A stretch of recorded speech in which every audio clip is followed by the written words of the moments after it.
Hello and welcome to the show. I am Mary Grace, the voice of sanity to help you navigate politics, culture, wellness, faith, and world events. And we are here today with episode 25 of Conspiracy of Truth with my friend Dave Hayes, also known as Praying Medic. Hey, Dave, how you doing? Doing good. Uh, Disclaimers, as usual, we are having a conversation. It's not an interview. Dave and I are just chatting, and we're talking about all kinds of stuff. We talk about what goes on in Trump world. We talk about geopolitical, financial, spiritual, all kinds of things. It's not an interview format. So if you're expecting to hear one or the other do all of the talking, that this is not the place that you thought you were. Um, and the other thing too is if you ever want to get in touch with either of us, the easiest way is to go to our respective websites. And my website is marygracemedia.com. And it's right here up on the screen. You can also get on my mailing list when you go there, and that helps you to get notified when we're doing shows like this. And Dave, how can they reach you to get a message to you? Go to prayingmedic.com or prayingmedic.org and hit the contact tab.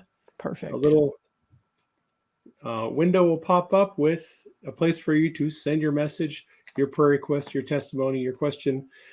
Please don't send me random links to videos, 3-hour videos that you want me to watch, because I won't watch them. I second that. Please, I don't have time. I get these emails where someone will send me a link to a YouTube video With no what explanation. it's about. Just a link. I go there. It's a 3.5-hour video. Yeah, same. Not Just listening. at least tell me if it's something that you think is super relevant. Give me a synopsis. And I really only communicate with people by email. I do not private message people on X, on Facebook, on Telegram saying, hey, slide me $300 and I'll sign you up for my my class. And I'll get you hooked up with XRP and some Bitcoin. I don't private message people on these social media platforms. You're not going to get an unsolicited email. It's a scammer. There are hundreds and hundreds of scammers out there pretending to be social media influencers, hitting people up in direct messages, wanting to scam them. Do not go for it. Block them, report them. Yeah. We only communicate through official channels on our websites through email. Same here. Sometimes I reply to people on Facebook, but please be sure, always check and look for the verified account, Mary Grace Media, on any social media platform. I am rarely on Telegram. So if you're over there communicating with somebody that you think is me, I can guarantee you it's not. So, and again, we're not soliciting anything, especially any crypto or things like that. So avoid all of that. And it's, I think we'll just get going. I want to see if we're on Facebook. I've had some problems with Facebook. So can you just hold the conversation here for a minute, Sure. Dave, and let me see. Zuckerberg, let me just say something. Zuckerberg, look at me, look into my eyes. You know that you're supposed to be doing the right thing. And I know people who have talked to you about this, and you're not doing the right thing. So that's between you and God, but you better get your act together because you flat out lied about fact checking on your platform, and you're doing it to everybody, and you're suppressing people's reach, and you are suppressing free speech for conservative voices. That's all I'm going to say about that, because that's between you and your maker. You better get it right. Okay, go ahead. Go ahead, what? Oh, I just had to say that because he lied. Right. He flat out lied. Okay. Yeah. And he knows what I'm talking about. And his people know what I'm talking about. And I see he's in the live stream on Facebook, so he probably got your message. Yeah, there he is. Yeah. It'll get to him. He knows what he's doing. He knows. Right. So I do want to say hi to everybody. Hey, Facebook. Hey, Rumble. We got a big crowd over on Rumble today. and we've got a big crowd watching. I think on X. Did you Of course I did. I re X retweeted it. I retweet? actually posted the Rumble I link on saw X that. as Yeah, well. thank you. That's why we're so busy over there, and we've got some great moderators on Rumble too, so thank you to the moderators. Hey, I do wanna remind people on Rumble, you can do something called Rumble Rants, so if you like what you're watching here and you want to throw a tip in the jar, there's a little dollar s I think it's a dollar sign, and you can Rumble Rant and, support the channel that way. I always forget about that. So Dave, wow. This episode today, by the way, is called the Zero Sum Game episode. I always try to think of a name for the episode. Last time it was Scorched Earth. Um, and we're at that point because we've got all kinds of lawfare. We've got in like judicial tyranny. We've got all kinds of deep state shenanigans going on. We have people getting their security clearances ripped left and right. Never thought I'd see that. And so it's just we're moving along, and the people who have the most to lose understand more than anybody that this is a zero sum game. And I thought we would start there by giving a little bit of a definition of game theory and what we've seen over the last uh, since 2015, 2016, those of us who've been following Trump very closely. Can you talk a little bit about that? I Oh think yeah, you have a good understanding of it and you've written about it some. yeah, And let's get people up to speed on why things look so chaotic, and why people are fighting back so hard. yeah. Well, by way of introduction, if you haven't seen the film A Beautiful Mind, Oh, you might you might want to check out that film. Russell Crowe. Russell Crowe plays a brilliant mathematician by the name of Nash, based on an actual real character Mhm. who was awarded a Nobel Prize for his work in mathematics, specifically on the subject of game theory.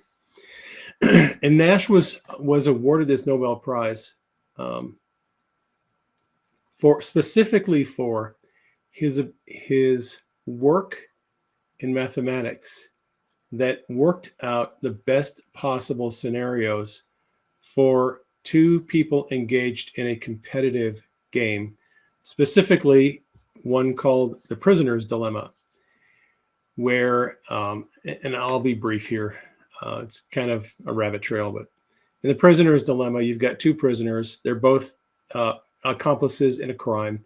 They've been arrested. They're put in separate jail cells. They can't communicate with each other. And the question in this scenario is, what is there's consequences. So if the prisoners are interrogated, and there are going to be rewards and punishments based on their answers and their level of cooperation. If they cooperate, one thing happens to them. If they refuse to cooperate, something else happens to them. If they admit that they committed the crime, they have a third consequence. So Nash worked out this mathematical theory, or this problem, where he came up with the best solution for both prisoners in this situation. Anyway, Nash is regarded as kind of the original expert in game theory. So let's go on to game theory. Yep. Q has Q has talked about game theory. Q being the anonymous intelligence insider close to President Trump, who's posted on the boards 4chan and 8chan over the last 8 years.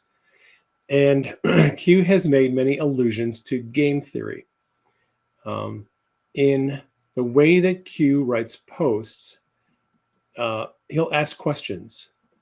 It's the Socratic method of teaching people. So you ask these questions. Who is this person? What company did they work for? What is their income? How did they get such a large income working for a company at such a small salary? Where did the extra money come from? right? So Q will ask all these questions, Socratic method, trying to get people to think and research and answer questions to come up with sound, logical conclusions. Although not all people in the Q movement still are not able to think logically, analyze things Yeah. rationally, and come to sound conclusions. A lot of people are still coming to really crazy, irrational conclusions, but that's another rabbit trail. So Q asks often um, implies that President Trump is using the tactics of game theory. And the military strategists use game theory to literally war game out possible scenarios for battles, for engagements, for um, combat against enemy forces. So, and they take into consideration all of the known variables, and they try to come up with a best case scenario, given all the known variables that we've got, given all of the possible things that might, affect this particular situation. What is our best set of strategies and objectives and tactics, right? So that's how they work that out. Now, in game theory, there's a scenario where there are multiple ways to play games. There are games where, in some situations, both sides stand to gain. Right now, in Nash's prisoner's dilemma, he came up with basically the principle that if both prisoners cooperated with their interrogation, and told what they knew about the situation, they both stand to benefit. In game theory, a game situation where both players can benefit, that's one type of scenario, mutual benefit. Okay, there's another type of game where only one person is going to benefit in the end. There's going to be a winner and a loser. That is called a zero-sum game. A zero-sum game is a game where there's only a winner and one loser, and it's just a battle. And based on your moves and counter moves, someone's going to win and someone's going to lose. Chess is an example of a zero-sum game. There is a winner and a loser, unless the match is a draw, but usually it comes out to there somebody ends up in checkmate, right? So I have believed from the very beginning, from when Trump went into office in 2017, January 2017, he was involved in a zero-sum game against the deep state. There's only going to be one winner. Either Trump is going to destroy the deep state and neuter them and eradicate them and hold them accountable, or they're going to wipe him out and his family. I have always viewed Trump's presidency as a zero-sum game. He's either going to win and destroy these people, or they're going to destroy him. Yeah. And now we're getting to this point in Trump's second term where he is taking the hammer to the deep state pretty hard. And a lot of it is coming through the financial aspect, because as we're finding out, taxpayer money has been funneled into every conceivable NGO, an agency, and corporation that is used to propagate the deep state's agenda. The propaganda, the intelligence operations, the campaigns to smear, the campaigns to overturn duly elected governments in other countries, color revolutions. All of this crap is funded by us through all of these very opaque ways of funneling money largely through USAID and other organizations. And so that money is getting cut off. And we're now seeing, we were learning that Politico and the New York Times were receiving millions in taxpayer funding, literally state-funded propaganda media. and that is being cut Yeah. off. And so now there's a PBS. real PBS. There's a real battle going on for that is going to determine how is the deep state going to continue moving the football down, forward, if they lose their funding. And they are losing their funding, and that's one of the reasons why all of these federal judges, usually most of them in DC, are just engaging in massive uh, lawfare campaigns to stop Trump from defunding all of these agencies, from firing all these people.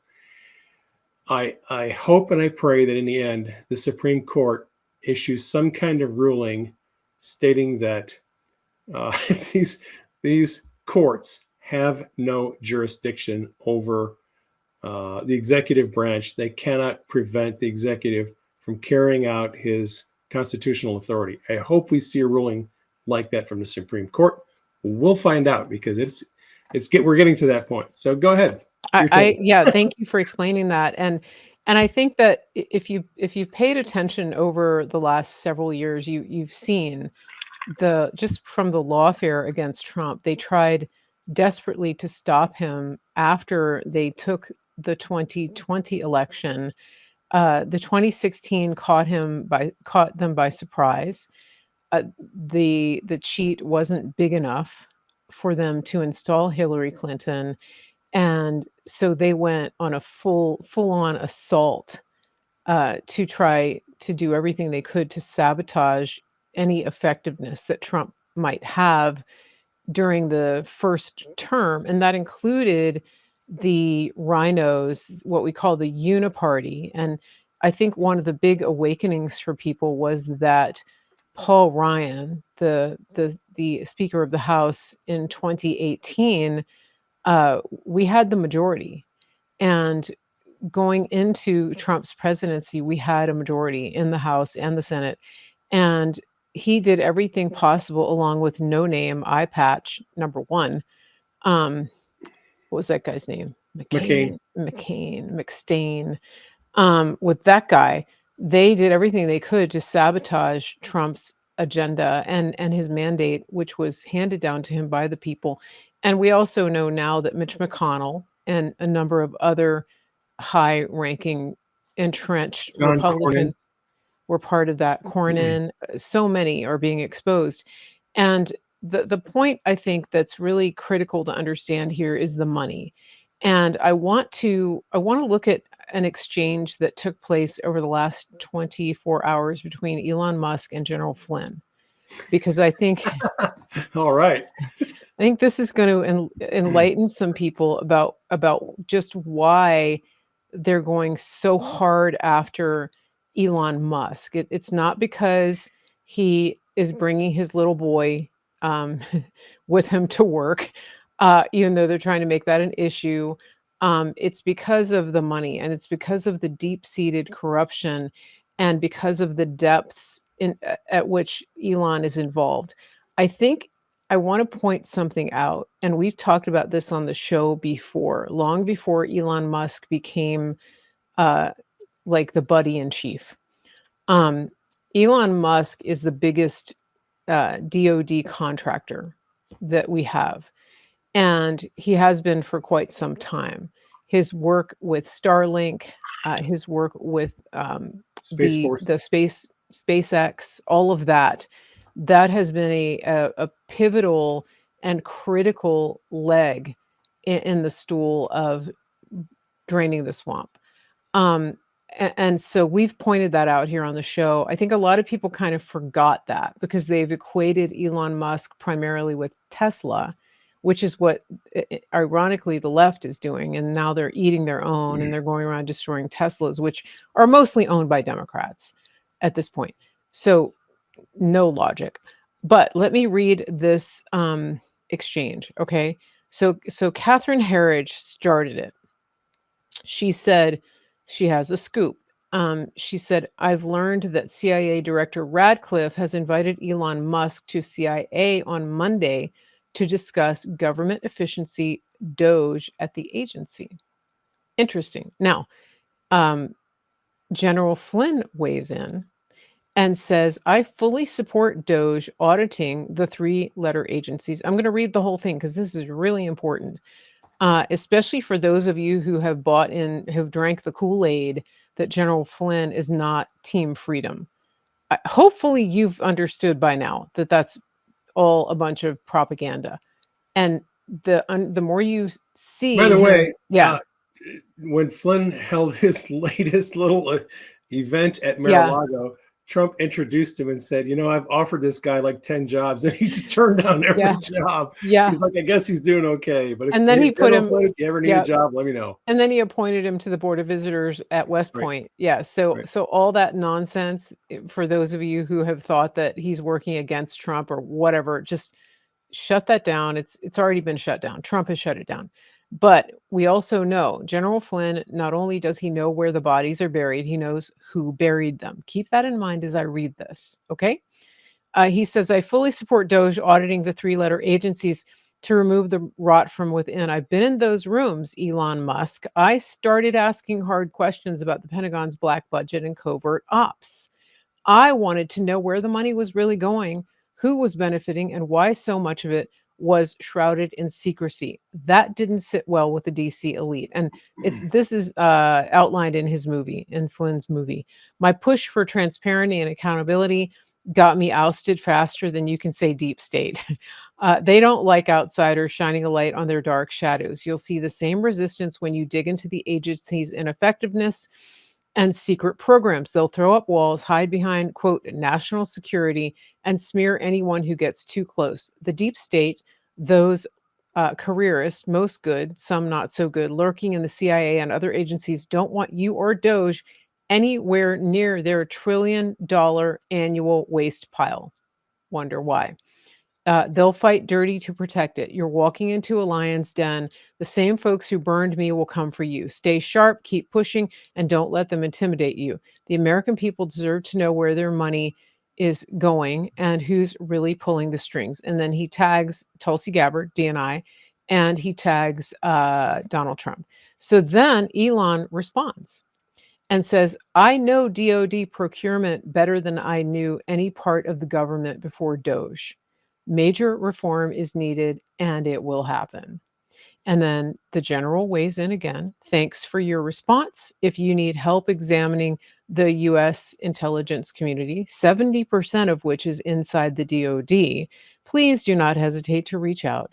Good luck to you and the team at Doge, and please be safe. There's a lot of bad people out there.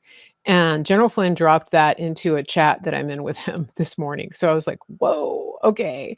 All right, it's on. So as you think of all of this, think about what we've just said, zero sum game. There are a couple of people in this game with nothing to lose. And one of them is real Donald Trump. And I think of that song, freedom's just another name for nothing left to lose, right? And that refrain from that song is what goes over and over in my head, because there is one guy who has nothing to lose, and he has put it all on the line. And they have done everything possible to stop him. And they're going to keep doing that. They're trying right now to sabotage his Secretary of Defense. Why do you think that is? All of that. And so if you understand the term fog of war, it's going to get foggier. And this is why. And so I encourage everybody to go back and bookmark this exchange. Pay attention to it. I'm retweeting it. This is all on X, by the way. I do encourage everybody, pay attention to this. And as we go through continued revelations of Doge, understand what Elon is saying, and the fact that for quite some time he has been the top DoD contractor, and he understands how this works. And now he's heading up Doge. Boom. Can I throw in my own little boom? I do. I want you to. Do you know who Amaryllis Fox Kennedy is? No, but I like the name. Amaryllis Fox Kennedy is JFK Jr.'s daughter-in-law. She worked in the CIA for 9 years.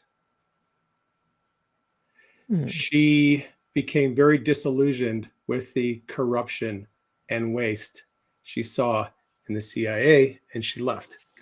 And she has been given a job at OMB under Russ Vogt.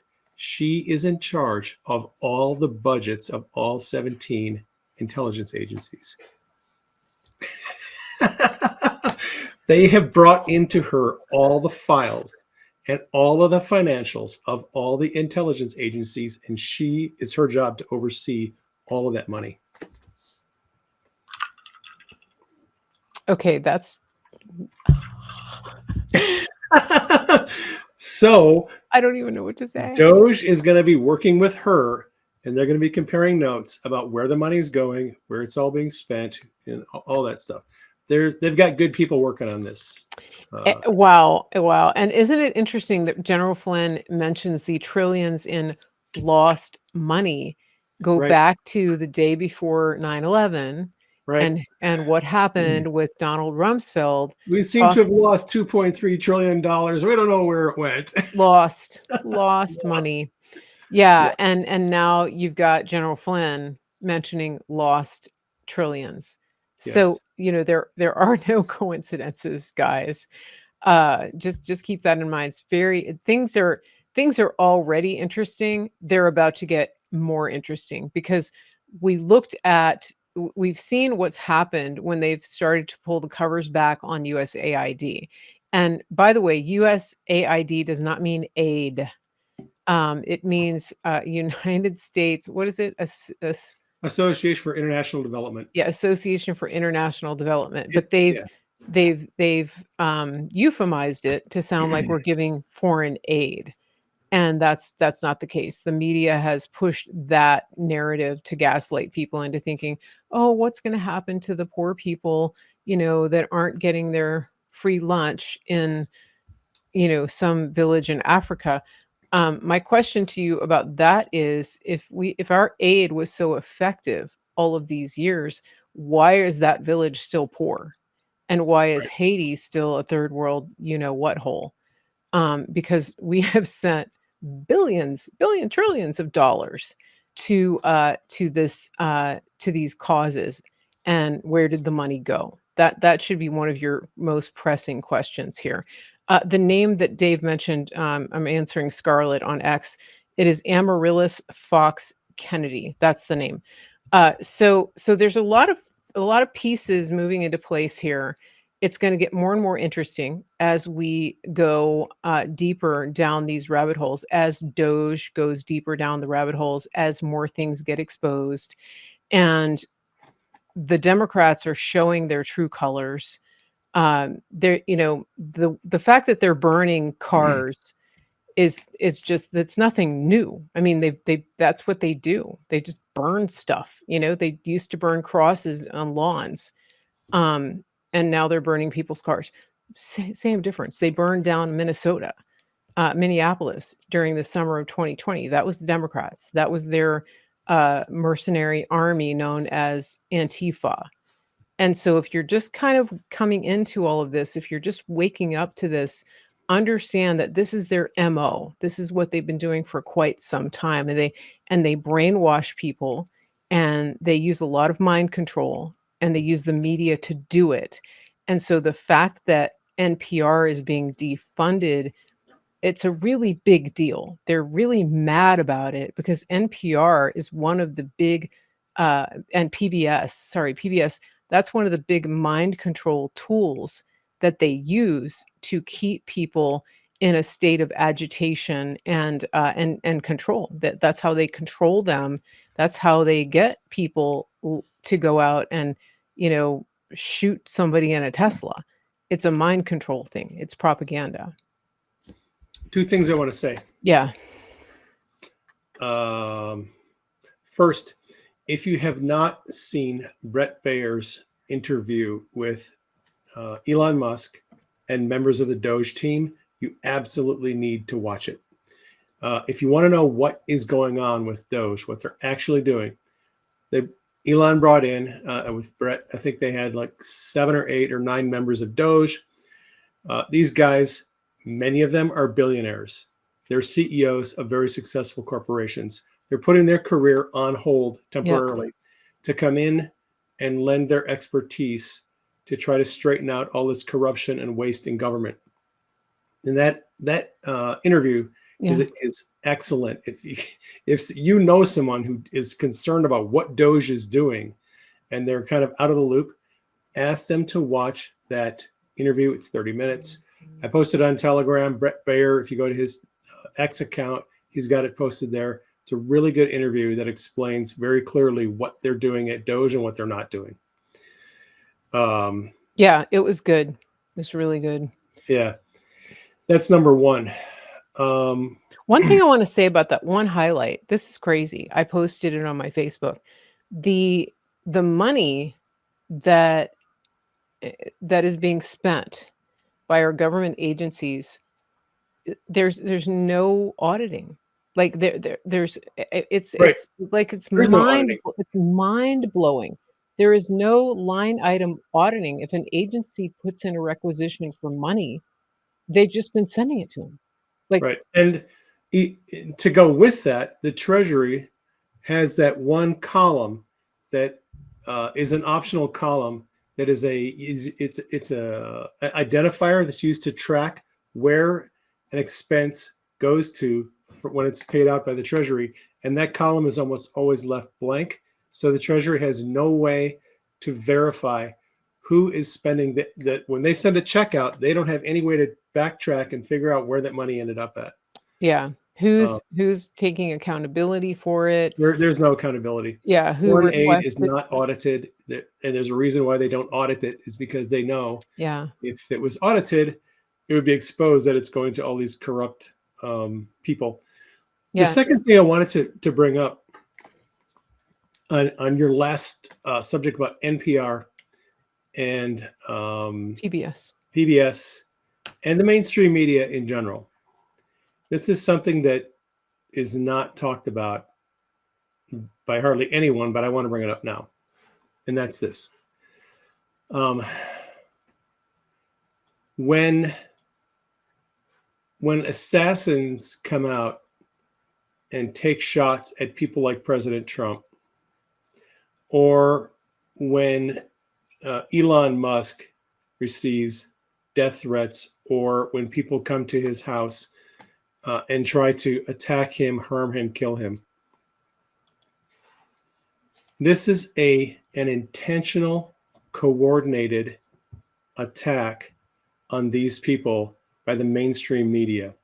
The mainstream broadcasters, their goal is to rile up crazy people so they will go out there and try to kill these people. That's what they're trying to do. Yeah. When they bring up all these hysterical arguments and they're going to take away your benefits, they're going to take away your Medicaid and Medicare, they're going to shut down your favorite hospital, they're going to put your favorite counselor out of work, they're going to throw you out of your apartment. When they push these narratives, they're trying to incite emotionally unstable people and get them to go out and commit assassination. That's their intended goal. Do not kid yourself and think that they don't know what they're doing, that they know exactly what they're doing by pushing these hysterical narratives. Getting people to go and firebomb Tesla dealerships is part of the plan. What they really want is they want some crazy person to go out there and try to kill Elon or Trump or Pete Hegseth or anybody else who is pushing back against the deep state. And then they figure out a way to blame MAGA for it. And then they blame Yeah. MAGA. And Yeah. oh, it's just a crazy person. Like, ooh, that's too bad it happened. We didn't actually want that to happen, other than they're literally inciting these people to violence. Right. And this is part of the CIA standard operating procedure of what they call regime change, color revolution. They do this in other countries. It's also part of the MO of ISIS and radical terror groups like that. So it shouldn't surprise you when you see the behaviors that these people are engaging in, how similar it is to what we see with these radical terror groups, like firebombing things. This is this is not coincidental. And when I found out that I was on the ISIS kill list back in 2016, yeah, I was. Um, the FBI director that I talked to, the field director, told me basically that what they do and the way that they activate these rogue actors who go out and hunt people down and kill them and do the types of things that you just described is that they pull them into chat rooms and they get them radicalized and they just pump them full of the kind of propaganda that you're talking about. And then when somebody then they'll put out a kill list, and then somebody will get into a deranged fervor and they'll go out and find the person and kill them, and then the organization takes credit for it. That's how that works. They get somebody else to do the dirty work. And that was explained to me in detail when I was on the first ever civilian kill list put out by ISIS. I was one of 800 civilians. Yes, that happened for real. So but the point is, the reason that I understand and I see what's happening right now is because of that, because of how it was explained to me, how they go after people. Now, I was one person making comments on social media that got the attention of this radical group. And now multiply that by thousands, and you have a Trump or an Elon who is an existential threat to their entire machine.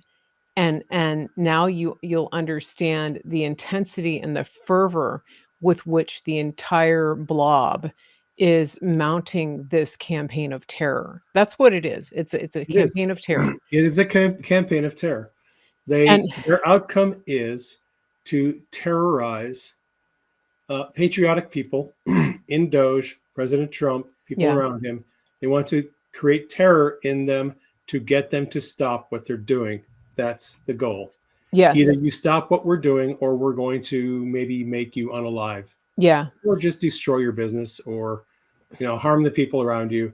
It's a terror campaign. It is absolutely what it is. Yeah, exactly. And one of the things that annoys the heck out of me is when I see people who fall into the trap of having this sense of compassion or wanting us to play nice with people that are being deported or who have been thrown in prison or things like that. And there there was a there was a meme that was put out the other day by Trump's team, and it upset some people. I'm going to show it to you. So we found out that one of the biggest fentanyl dealers was deported, and this person, immigration, it says 36-year-old citizen of Dominican Republic and has a rap sheet that includes a fentanyl trafficking conviction. This is the person that they. This is a real person. Okay, look, this is a she, I think, and this person was literally bawling when they got picked up. Okay. So then the White House, I love that this happened. I love this. Did you see this meme? I saw it The- for about 4 days last week. This particular type of anime meme was going around on X. JD Vance did one of himself. Hey, am I doing this right? yeah. Okay. So um, The White House quote tweeted that post that I just showed you, and they used this meme. They didn't, no comment. Just here was the meme. Okay. Best thing ever. And people were actually commenting and saying, I think this is really insensitive. And people insensitive. are like, "What?" Like, no, you don't get it. And so let's just tell them again, Dave, we will meme you until you cry. And then we'll meme you crying. And this is And I'm this sorry if you think members of Tren de Aragua should have due process and be able to go to court and explain why, despite the fact that they're murdering people and raping and killing and bringing in drugs into the country, and they're not a citizen of the United States, they still are entitled to due process. I'm sorry, no, you're not. If you're not a U.S. citizen, you are not entitled to due process under our Constitution. I mean, Yeah. there is a due process, but it's not get a free lawyer and go through years of litigation on the taxpayer dime. That's not how it works. Yeah, exactly, and that's the thing, that they not only want them to have due process, but they want them to have a taxpayer-funded lawyer. Right. And it's like, No, no, why don't I'm pretty sure that Lake and Riley's parents would wholeheartedly object to that. And so it's just like they have to go back. And one of the best posts I saw yesterday was that DHS announced that over 500,000 parolees have been sent notices that they're being sent back. And a parolee is basically a person who came over the border illegally and presented themselves through legal loopholes as an asylum seeker, many of which are very hardened criminals. They're exploiting the system to get a piece of paper called a notice to appear. A notice to appear is kind of like a free pass because they can use that notice to appear similar to how they would use a not quite a green card, but like a visa. And all they have to do is flash that, and it people think of it as like a it makes them legal. I mean, I actually heard many people arguing for the fact that, oh no, they're legal. They're here legally because they have that Because they notice have a to notice to appear. appear. Yes, because they came in Wow. illegally, right? Yeah. And so all of those people, if you think back to Springfield, I have a Ohio, summons to appear in court, therefore I'm a legal yeah, citizen. people were arguing that Oh, these immigration, these advocates, these NGOs, were arguing that the notice to appear gives them legal status and that they are therefore protected. It makes them untouchable. I'm not kidding. wow. And so and some of them have ankle monitors, right? But they usually just get rid of them because there's not enough personnel to track them. And in a Right. lot of these cases, the notice to appear is 5, 6, 7, 8 years into the future. And then they just meld into the community. Um, and so the Trump administration, the DHS, just sent out the notice to appear, the re- revocation of Oh, revocation of the notice to appear. something like that. As in, don't bother showing up for your trial. You're going to be deported. Right, and don't quote me on the revocation, but the whole idea is all of these people that we've been told had protected status, the parolees, like, all the people that landed up in Springfield, Ohio. They're eating the cats, they're eating the dogs, like those people. That's an example of people that are being withdrawn. That protected status, as such as it was, is being withdrawn. Um, Yeah. and that's a big deal. It really is a big deal. And so you're going to see the human rights groups. They're going to find some. They're going to shop around for a judge. They probably already have it lined up, and they're going to try to. Uh, they're going to try to issue an injunction to prevent DHS and Trump from sending these people away. Sending these people away who came in under duplicitous and disingenuous means in the first place by exploiting the loopholes that our country allows for genuine asylum seekers. This is what people need to understand. We don't have we don't have sympathy for these people.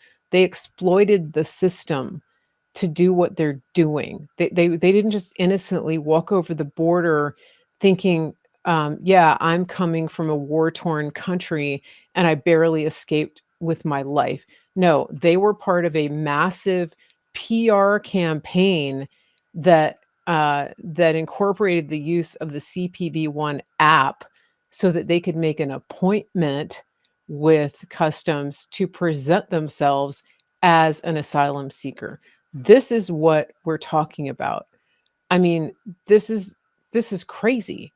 And so then you're being guilted. Your compassion and your Christian mercy is being exploited to have compassion on these people. It's upside down. It's upside down world, and that's who's being pushed out. They're being sent out.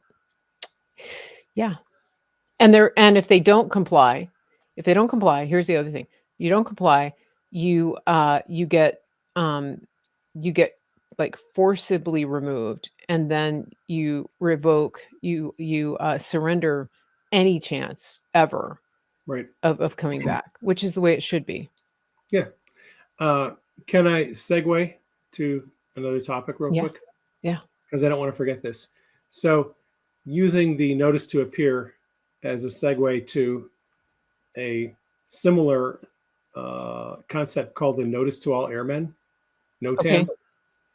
NOTAM. A NOTAM, or notice to all airmen, is a notification that goes out to all aviators about a condition over a particular piece of geographic area, real estate.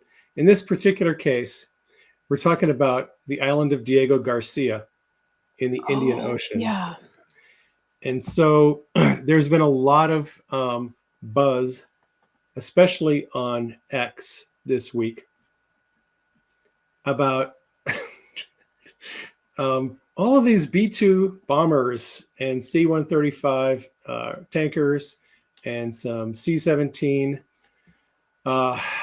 transport aircraft that are all en route and landing on the island of Diego Garcia in the Indian Ocean. And what the heck are all these B-2 bombers and B-1s? There's a bunch of B-1 bombers there too. But the B-2 has caught everyone's attention as they were flying in groups of 3 or 4 at a time, going across the Pacific, getting refueled, and landing on Diego Garcia. So Diego Garcia is it's an island in the Indian Ocean, and it is primarily used as an air base for the UK and the US. And right now we have a massive number of Air Force bombers there, B-2 bombers, B-1 bombers, a bunch of C-17s, a bunch of C-135s that are all there. What looks like as a possibly as a show of force. Good. That's what it looks like. And so people are like, okay, what are all these aircraft doing on this island that happens to be like, 2,000 miles, 2,500 miles from Yemen and about 3,300 miles from Iran?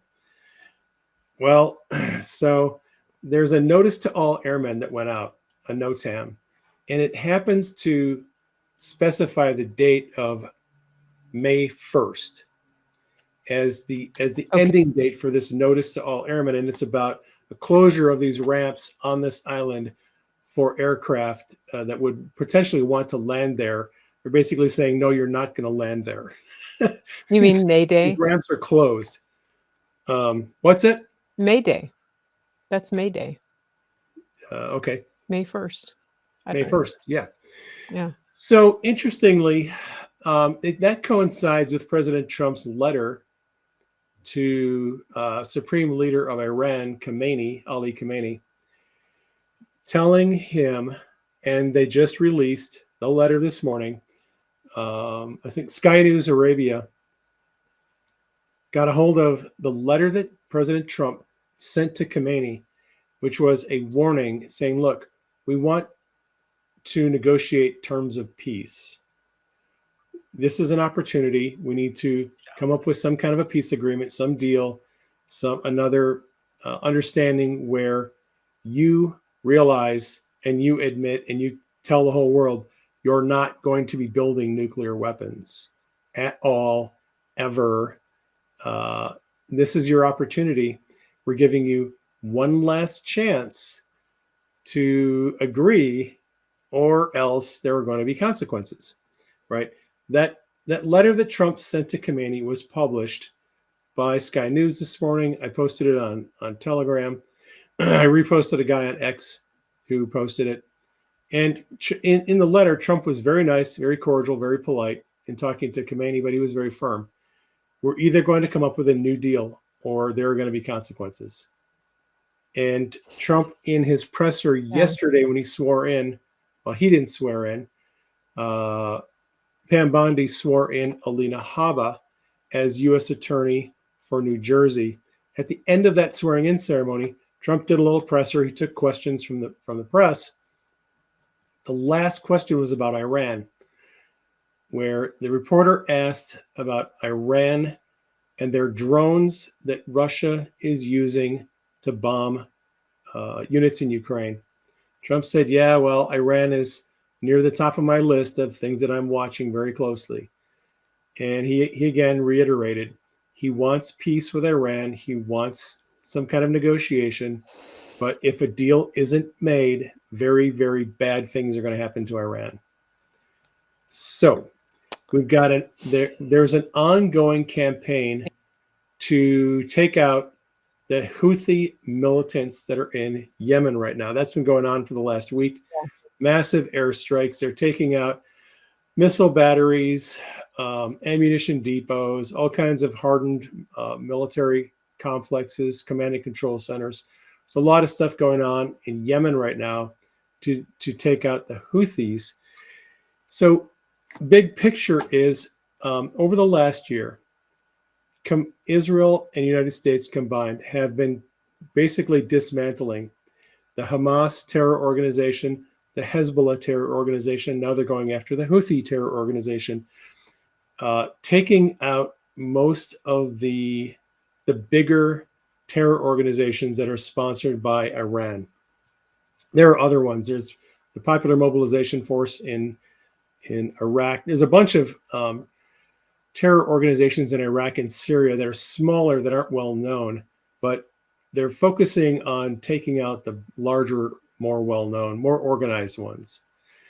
And that looks like it's going to lead to the removal of Iran's nuclear facilities. I don't see any way that this is not going to happen.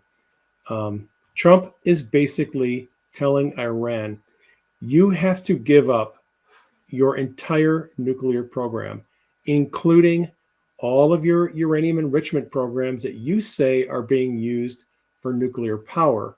We want you to completely abandon all nuclear programs, all uranium enrichment, centrifuges, everything. It all has to go. And there's no way Iran is going to agree to that. They're just not going to agree to it. Yeah. Yeah. Interesting. So we're on a collision course with Iran, and we've got about a month before the deadline of Trump sent that letter out, I think the first week in March. Okay. So first week in May is going to be the end of the 2 months. And with all that military hardware, we have one carrier strike group in the Middle East right now. The USS Carl Vinson is en route to the Middle East from Guam. It's possible that by the first week of May, we could have 3 or 4 carrier strike groups in the either Central Command or Indo-Pacific Command theaters. And I just have a terrible feeling that this is not going to go well, that we're going to end up on a major bombing campaign in Iran. And I'm concerned that it's going to draw in China or Russia or North Korea. And then we end up in a much larger war.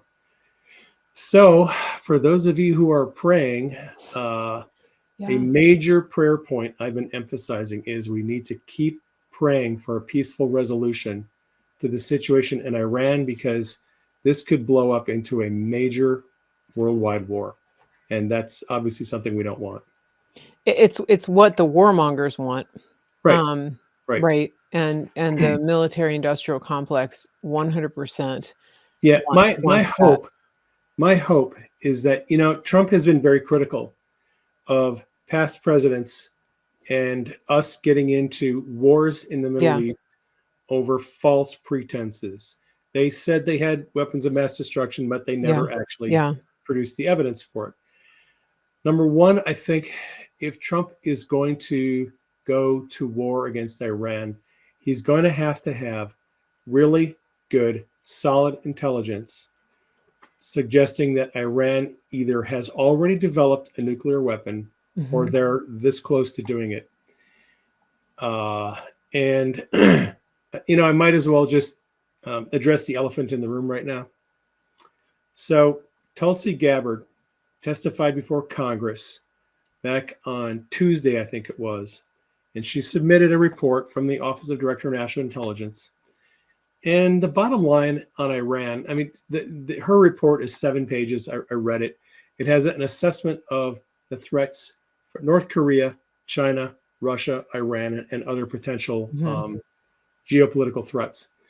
With respect to Iran, her report says that the intelligence community does not assess that Iran is currently working on a nuclear weapons program.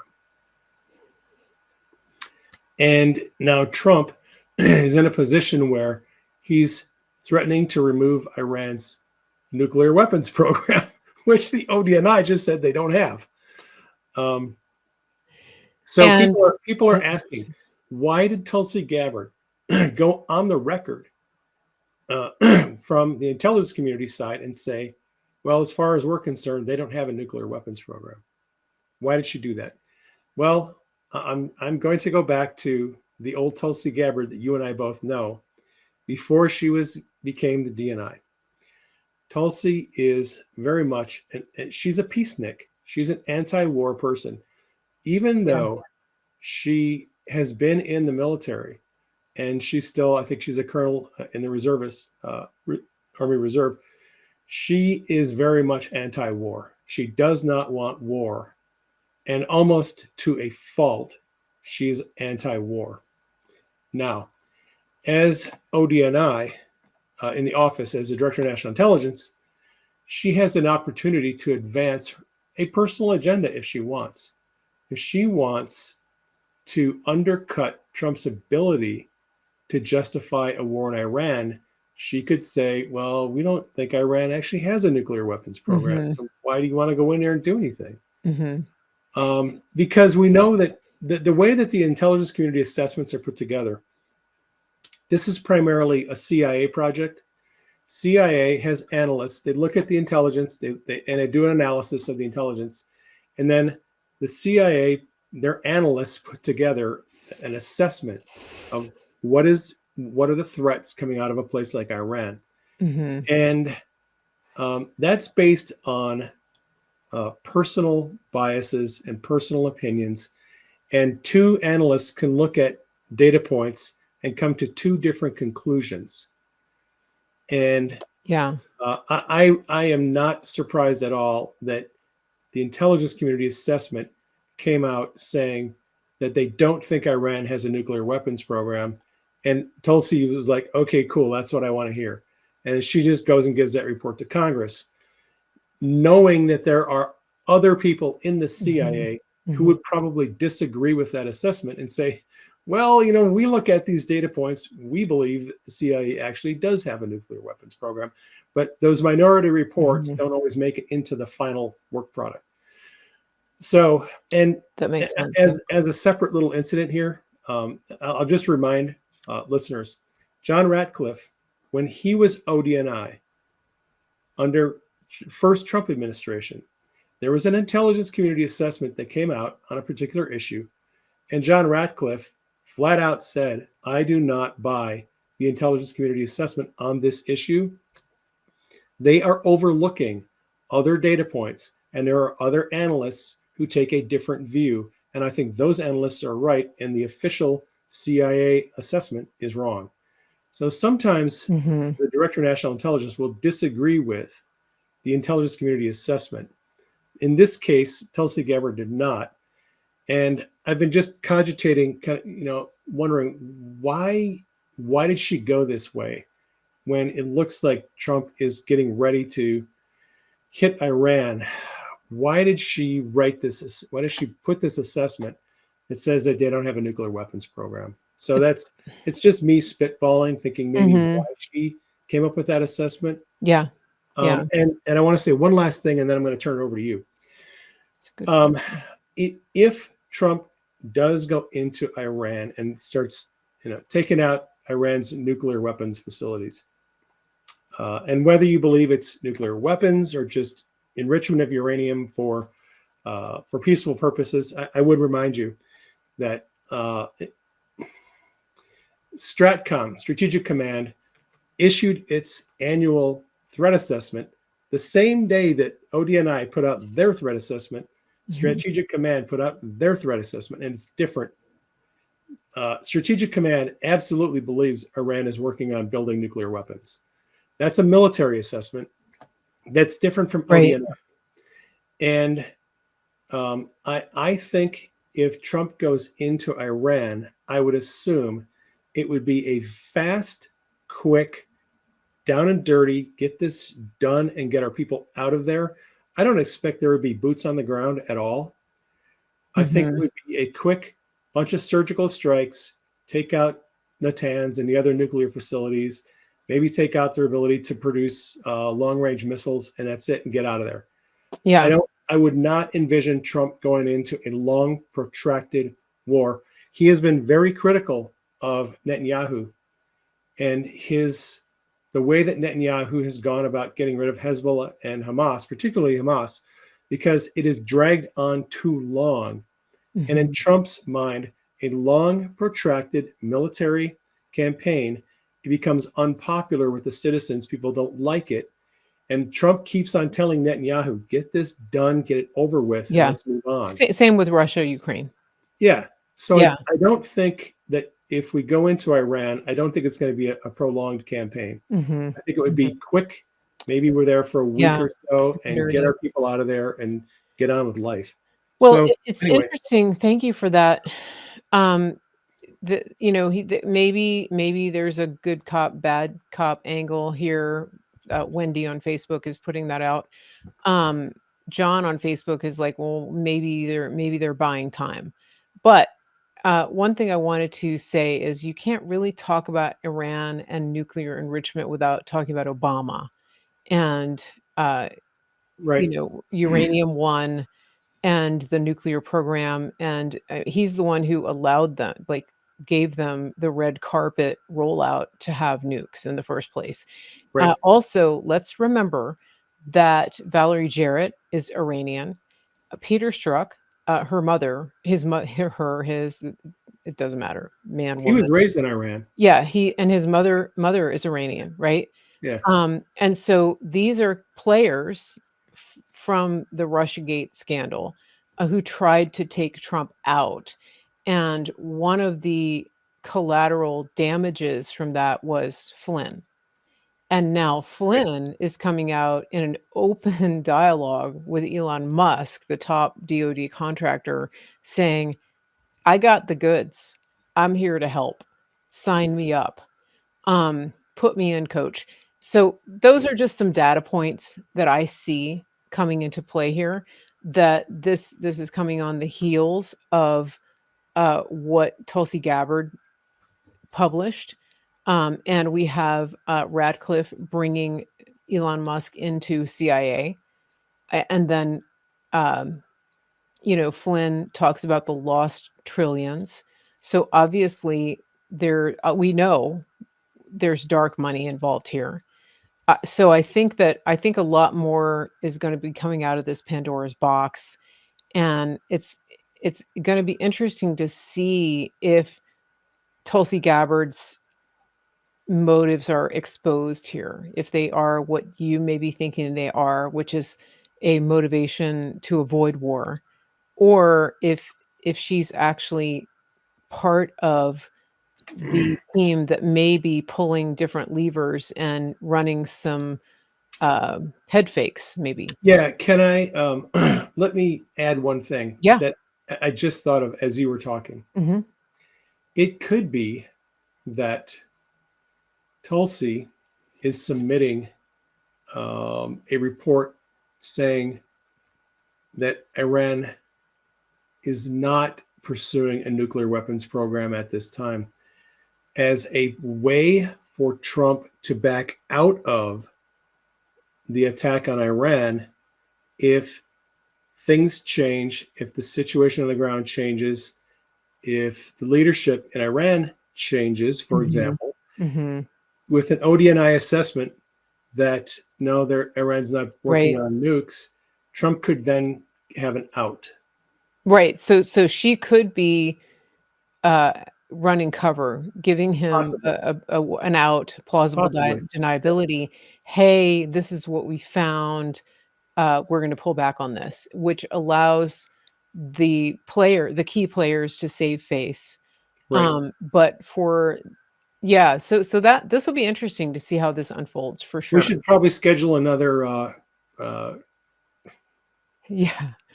another Well, um, the dead episode for the end of April, yeah, or maybe the first week of we May, gotta yeah, because we gotta talk before that for we'll sure. be in the thick of things I by think then. we're gonna have to yeah, we're gonna have to touch base back on this much sooner, um, and see how things are going. Uh, we're we're at the break time, and before we go to listen to some sponsors here, I wanted to give a shout out to a couple people on Rumble. I mentioned that you can do something called Rumble Rants, which is basically the tip jar on Rumble. And we got a Rumble rant from It's Lane. She says, "Thank you. I love these conversations." She had to run, so she might not hear this. $5. Thank you. And then we got Jonathan 121878 who gave us a $5 Rumble rant. Thanks for being the new Truth Media. Thank you, Jonathan. I wanted to give a shout out to those people. And I wanted to say also something very exciting is happening at Facebook on my Facebook page. We have crossed over the 99,000 follower mark on Facebook. Wow. I know. And we're pushing 100,000 and to everybody, I am enlisting everybody to help me get past the 100,000 follower mark on Facebook. The Facebook page is Mary Grace Media. It is a verified page. So please help us to get there. We are going to have some exciting drawings and prizes and some incentives that some contests to celebrate 100,000 on Facebook. And I want to ask everybody to help me get there. If you're already a follower, please invite your non retarded friends to follow my page. Um, if you still have any left on Facebook. um, you know who I'm talking about. I people like I've had to mute so many people on Facebook. But there are people there who would like my page. And so as a follower, please invite those people that you know to follow the Facebook and help us get past the 100,000 mark. It's a very exciting milestone. We survived so much on this platform. And it's thanks to all of you. And I wanted to give a shout out about that and a call to action for that as well. So thank you if you're already here and if you've survived all of the carnage of this platform and others, give yourself a big pat on the back because you're still here, and that's awesome. Um, it's crazy, isn't it? All right, and then, as we're going into the break here, I wanna remind people, you can go to my website, marygracemedia.com, and you can follow me there. You can also find links for much of what we're talking about in terms of our affiliate sponsors here. We do have a new sponsor. We're working with a new gold IRA company called Augusta Precious Metals, and I've transitioned over to them because they have a very good education component, and this is a time where there's a lot of clickbait out there, and people are very nervous about their savings. They're nervous about the market. They don't really know what's what, and you don't want to risk your nest egg. But it is possible to put gold and silver into an IRA, and we're talking physical gold and silver. So we have a free guide for you. You can download it, you can read about it, you can talk to them if you want to, and it's all linked there. It's a very low pressure. Their people don't work on commission, so they're not going to steer you into something you don't need. If you want to go over there, click the QR code on the screen. It's also on my website. It's also in the show notes. Get your free guide from Augusta Precious Metals. Dave, what's gold up to right now? $3,100 was the closing Yeah. Yeah. on Friday. Silver is almost at a 12-year high. It's around 34.50. Yeah. Silver and gold are on a tear, and I only see them continuing to go up. Yeah, exactly. And so this is why we want people to have access to this information. So go ahead and scan the QR code, get the information, get the guide, not a pressure thing. I'm not telling you what to invest in. Dave's not telling you that. That's not what we're here for. But we do want to get you information. And that's part of what I do here, is to help you get resources. So go to that, and or you can find it on my website. You can find it in the show notes, and get the free guide, and then decide if you want to go further with that. We're going to hear some ads from some of our sponsors. Oh, wait, I didn't upload the pillow ad, but I want to remind people, please go to My Pillow.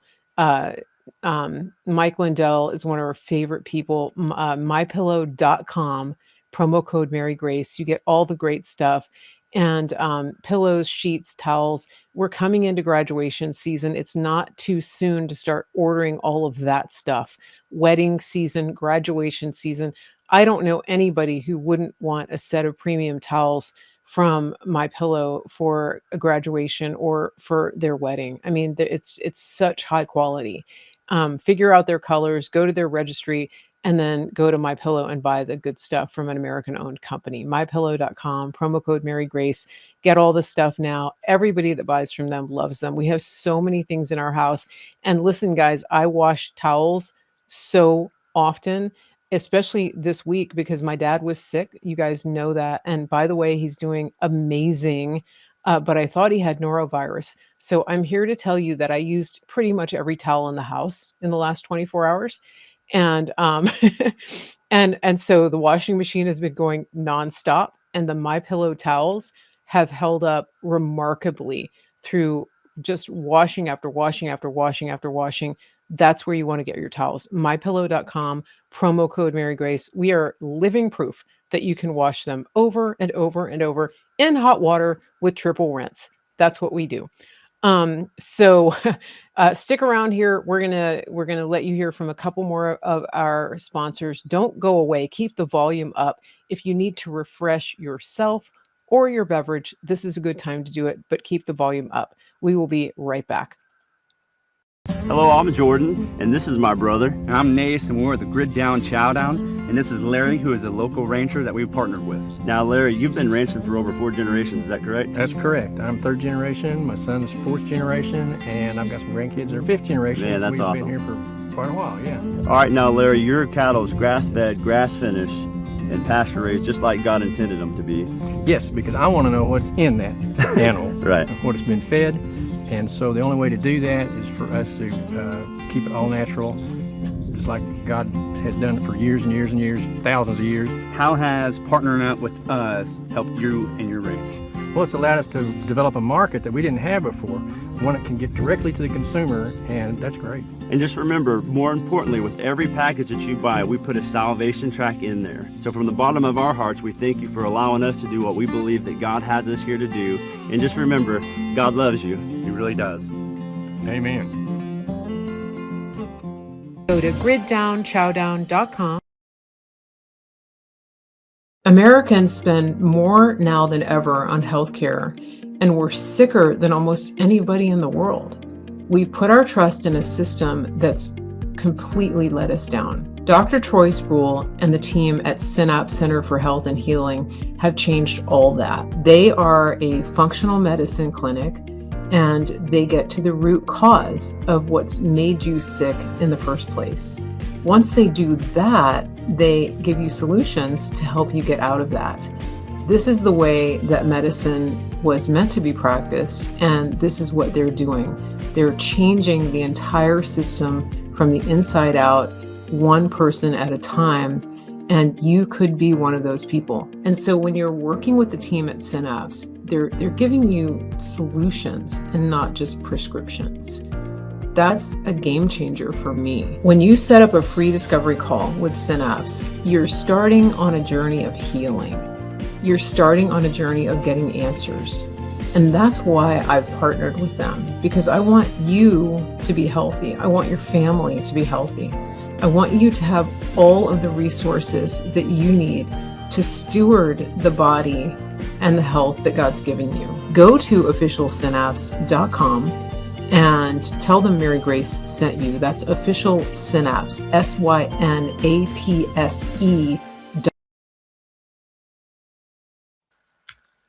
Okay, and there's the code for that. That's Official Synapse. You can scan that, official, SYNAPSE.com.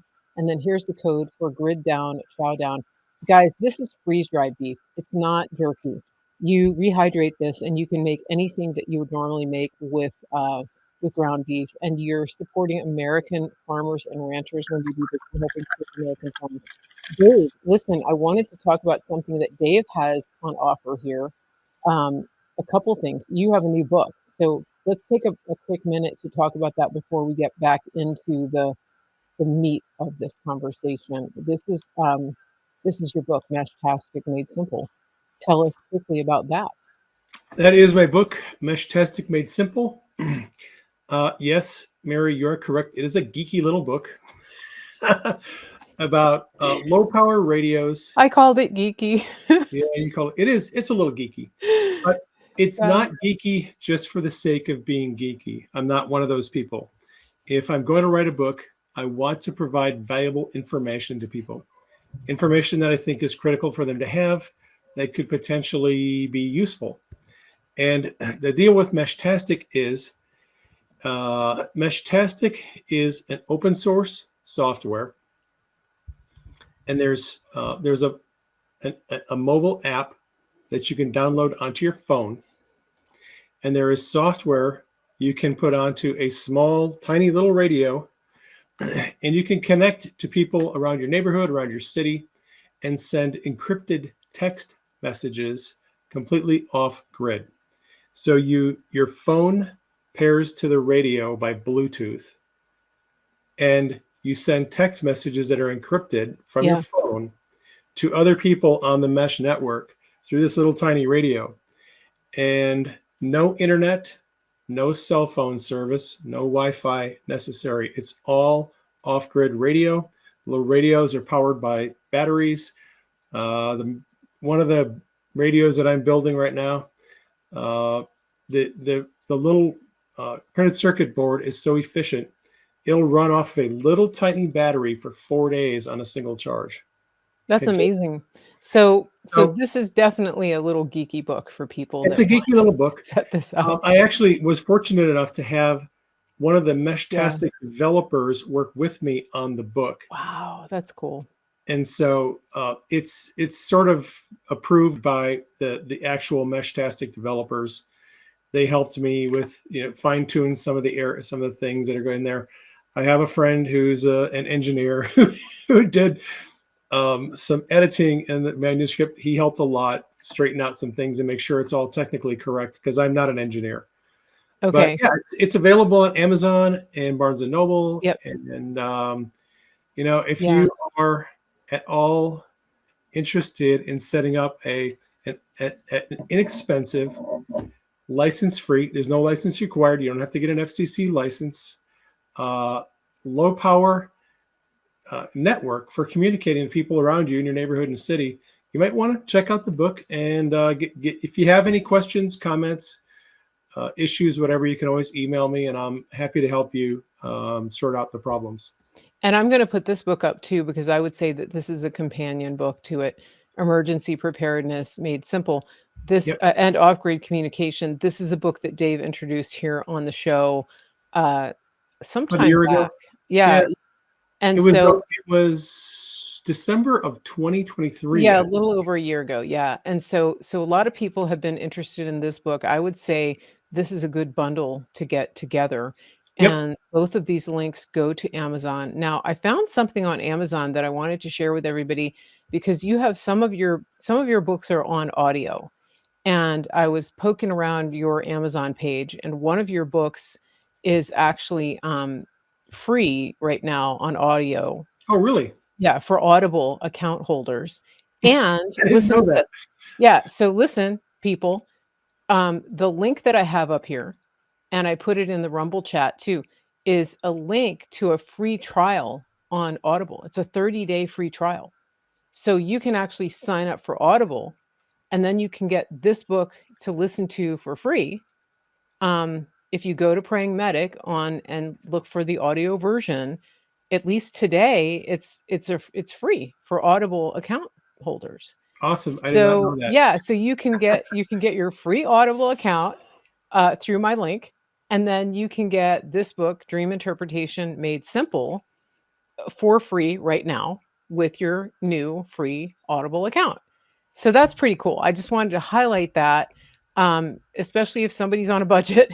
And just remember, if you don't want to keep the Audible account, bookmark it and cancel it before the 30 days. But this is like a no-brainer. Go check it out. And several of your books are on audio. And so Actually, all of the books in the Made Simple series are available on Audible. okay, the whole Made Simple. So I'm going to The show whole you guys. series is Yep. available on Audible. Yep. And we've got a few of the links up here. We've got Emotional Healing Made Simple, that one. And we have Power and Authority Made Simple.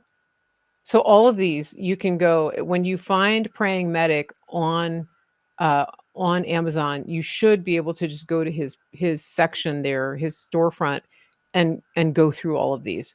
But I was excited about that it was featured for a Good free. find. Yeah.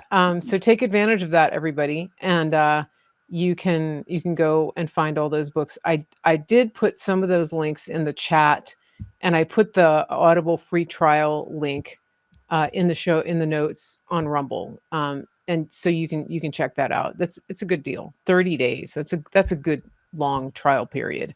And so I think that's it in terms of promos right now. Everybody on Facebook is saying, I love your books, Dave. Okay. Yeah, we do. And Thank you. yep. And our I've got more books coming out. more books. It's amazing. Yeah. I need to put up a link for the Shiloh book, but I don't have that up right now. Somebody said that they ordered from Grid Down Chowdown. Okay. Send me an email, or Mita on Rumble, and I'll help you sort that out. My email is info@marygracemedia.com. Our Grid Down guys are constantly upping their offerings and their inventory. They now have freeze-dried burger patties, and that makes your life even easier. And they're also doing, they're going to have steaks, like breakfast steaks, very soon. Some people are using the freeze-dried just as their regular, normal, everyday cooking ingredients, because it's so much easier than going to the store, and you're supporting an American company when you do that. American farms and ranches, and saving them from being bought out by BlackRock. There's the link. Now, Dave, let's see. What else should we talk about today? My books that are coming out in the near future. Oh, yeah. This will take about 1 minute. Okay, good. So speaking of Gates of Shiloh. I'll move this down. There we go. If you haven't read Gates of Shiloh yet, you should. It's actually my favorite. Of all the books that I've written, Gates of Shiloh is my favorite. That's a novel. That's fiction. It's a novel. But it's really good. It made me cry. It's the first novel. And there is a sequel I'm working on with my editor, Lydia, right now. And actually, I've been stuck in the editing process because there's one chapter where Lydia and I are we're at odds with each other. I want this chapter to be fairly long and detailed. And she's like, no, you need to cut this chapter down. It's too long. It slows the story down. It drags out. Like, you need to condense all these stories down into like a very short. So yesterday I was reading a science fiction book from the 1960s called, the title of the book is Do Androids Dream of Electric Sheep? Now, it's a little bit of a quirky science fiction novel. It's actually the novel upon which the Blade Runner films were based. Right. So if you remember the Blade Runner movie with Harrison Yeah, Ford and yeah. Rutger Hauer in the early 80s, that film was based on this book, Do Androids Dream of Electric Sheep? I'm not going to go into too much about that novel. It's an interesting novel. It's very dark. Post-apocalyptic, post-nuclear war. Life sucks. All the animals have died pretty much. And anyway, after reading this book, I was paying attention to the way in which the author was writing his story, chapter after chapter, dialogue, first person perspective, moving out to omniscient narrator, back to the third person perspective, and how he did all that stuff. I was looking at the mechanics of writing, because I'm trying to come up with a solution to this issue I've got with my editor. And last night, I finally decided, the solution is obvious now to me. My editor is right. I need to take this long chapter and condense it and make it shorter and really get rid of some of the scenes that don't add to the story. They just drag it down. I like the scenes because it's kind of an expose of my life. And I thought this would be important for readers to have. And my editor was like, no, it's not important. You need to just get rid of this. So this is in the book that is going to be coming out called Charity's Garden. And that's the character from Shiloh. Charity was the sidekick helper of Shiloh in the gates of Shiloh. Yeah. Charity is the sidekick. Well, in Charity's Garden, Charity's the main character. And that novel is coming along. We're moving on it. I need to send some information back to my editor so we can get moving again. But I'm working on a science fiction novel or 3. So I finished a manuscript for my first science fiction novel. I have a draft manuscript for this follow-up sequel to that. And I'm thinking about a sequel to a third book in that series. I'm also working on a title of a book called Overcoming Fear. Okay. Wow. That's just a little idea that dropped in my brain about a week ago. I was like, I have a lot of people around me who struggle with fear and anxiety and panic attacks. Mm-hmm. Why don't I write a book on that subject? Because I actually have, a bit of teaching on that subject. So there's going to be a book coming out soon on the subject of overcoming fear. And I have some other books, projects in the works. I don't want to bore you too much, but I've got no shortage of books that are going to be coming out, hopefully in the next year or two.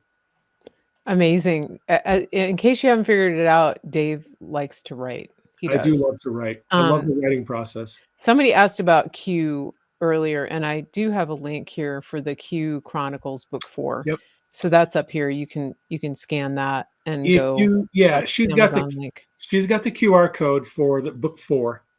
Books 1 and 2 are not available on Amazon right now. They blacklisted those books.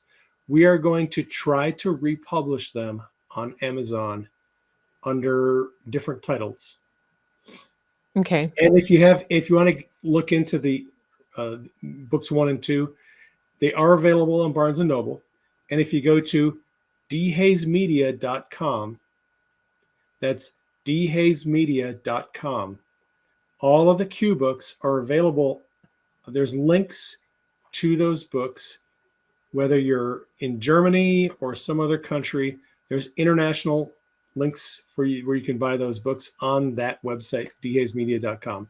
That's specifically for the Q series right there. Perfect. Okay, great. Awesome. And there is a 5th book in the Q series. I'm working on it. Amazing. Okay. So much to think about. We had some questions over on Rumble. I hope people got those taken care of. And thank you to my moderators over there. I think Delia's over there today. So thank you for your help over there. Yep. Thank you, Delia. She confirmed in the chat she's going to be on modding on Rumble. So Perfect. Awesome. Thank you. Hey, I have a question, totally unrelated to any of this, but kind of related. Okay. Does it bother you that Kristi Noem wore her Rolex to the Salvadoran prison to talk to us? No, it doesn't bother me at all. It's bothering people. I know, but why? I don't know. It's bothering people that she was wearing cargo pants and a long sleeve shirt and that she looks like a woman because she is. Right. It bothers them that she's wearing her Rolex, which I think she wears all the time. Okay. That's her watch. Yeah. She has her own business What outside, is she supposed to wear a Timex? Because I think she is. Yeah, I think she's supposed to play she's supposed to pretend she's poor and poor ugly. person, right? I can Yeah. relate to the average person who doesn't have a Rolex. Yeah. Here's And my $25 Timex watch. yeah, Really? that's gonna Uh, break. And it irritates me, especially when I see conservatives dishing on people like her. It's like, okay, we give the left a hard time for pretending that men can be women. right. But then when a woman shows up who actually is a woman, who dresses like a woman, who takes time and care with her appearance and, has nice hair and has her nails done and is wearing what I think is an entirely appropriate outfit to stand in a prison, Right. then why And would we're gonna you throw rocks at her because she has a Yeah. Rolex watch. And because she's good looking and has a good figure and she's not dressed in a sack and she doesn't like have long armpit hair. I don't know. Like why do we have to criticize women, beautiful women in the conservative movement for being beautiful? And I don't understand, like pick a lane. Pick a Yeah. lane. That's all. And the funny thing is, Trump is a successful businessman. I don't know what kind of watch Trump owns, but I bet you he's got some fairly expensive bling Yeah. in his collection of, things that he's probably has some nice expensive suits. Yeah. The guy's a billionaire. A Yeah. lot of the people Yeah. around him, his cabinet secretaries, some of them are billionaires, Right. Right. successful CEOs. He has a lot of successful people around him Yeah. And I'm sure who some of them have Rolexes. who are in the positions they're in because they're successful. Yeah. Scott Bessent, Yeah. billionaire, hedge fund guy who's made a killing off of his, because he's a smart investor. He knows the Yeah. markets, right? Yeah. So are we going to criticize people because they're successful and they got some money and Yeah, I they're guess. doing okay? Like, really, is that what we're all about in MAGA? I don't know. I don't get And it. it's very hypocritical to me because nobody's criticizing men for wearing custom tailored suits. Right. Nobody's criticized because those men sitting on the platform with Elon yesterday or in the Brett Baer interview, they're wearing All of custom them. suits. They're wearing custom They're shoes. wearing Armani. Yeah, and some of them Like, probably flew there on their private jets, yes, and they're not exactly. getting criticized, and yet the people feel free to criticize women for daring to stand out I and to suspect there might be a little jealousy going on there. Maybe. maybe, yeah. I I don't mean, know. it's just irritating. It's hypocritical. So take a look in the mirror if you're one of those people that's doing that, because if you're going to do that, then criticize all of them. Criticize the men too, and give them a hard time for being successful. But somehow, when a woman is successful and has wealth, it draws all kinds of criticism. It's ridiculous. Or they think that she got her wealth by unseemly means, which is very Yeah. insulting. You don't ever think that for a man. I just wanted to kind of open that can of worms here because Okay. I've been seeing this go around and it's kind of bothering me, especially when you see conservatives and Christians being critical. She's modestly dressed. She's wearing an expensive watch. She has her hair done. She might have extensions. So what? I mean, you either look at a beautiful woman like her who's making use, who's enhancing her assets, or you're looking at a man pretending to be a woman, or you're looking at an angry leftist woman who doesn't even bother to do anything with her appearance and is like a sickly shade of gray from head to toe. You have to pick a lane, like pick which one you want. Kristi Noem is an anachronism. If ever I've met a woman I've never met her, but that woman is she's just not cut from the mold of the average American woman. Before she was, in Trump administration, when she was governor, there were often news articles about her love of the outdoor. Yeah. She loves hunting. She was raised hunting.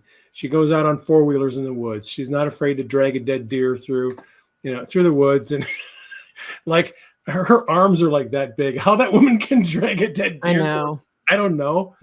But she's got like zero body fat. But I know. She is a legitimately outdoorsy, kind of a rough and tumble person. She likes the outdoors. She likes guns, hunting, all the stuff that most women are like, don't have any connection to. So when she's down there at the border, hanging out with the guys, hanging with the military and, the striker units and all this, very masculine stuff, I think she feels at home with all that stuff. She's very comfortable with that stuff. Yeah. And yet she's this woman who looks like a Barbie doll. Like, some people just have a mental disconnect where they can't put those two things together. Well, and when she's wearing the hat, she had a Stetson that the Border Patrol gave her.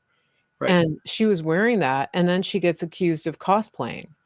And it's like, no, she actually wears hats like that when she's riding. Like she actually has horses. She does hunt. She does ride.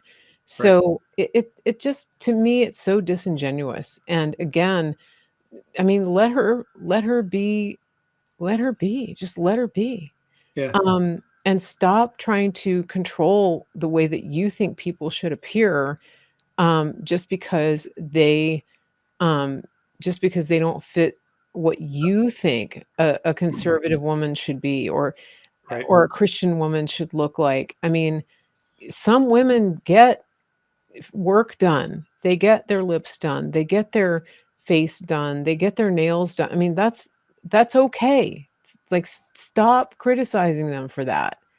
And I, her hair looks great. Would you rather she come looking like a sack of manure? I mean, is that what you want? You want her to look not Some people together? Probably want her to look that way. You want her to be in her pajamas wearing like skanky looking dirty Crocs, like people, that we see going to the store nowadays with no thought to their appearance? Well, yeah, I think some people actually expect her to look like Victoria Nuland.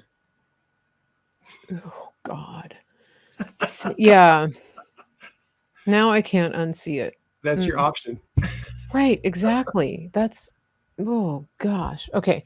So I know that, I mean, it doesn't, maybe on the surface that doesn't feel like a substantive conversation, but I think there's a lot to what we're talking about here, because, we have to stop putting women down when they reach a place of success. The same thing with Pam Bondi. You can have strong character. You can be an accomplished woman. You can be highly intelligent and beautiful. You can do all those things. All right. So you brought up Pam Bondi. Yes. Okay. This is a good time to shift. This is the segue to Cash, and Pam, and DOJ, Justice. FBI. What are they doing? Yeah. Oh, what's going to come of the D-class of the Russia hoax documents? I don't know. What do you think? I'm concerned.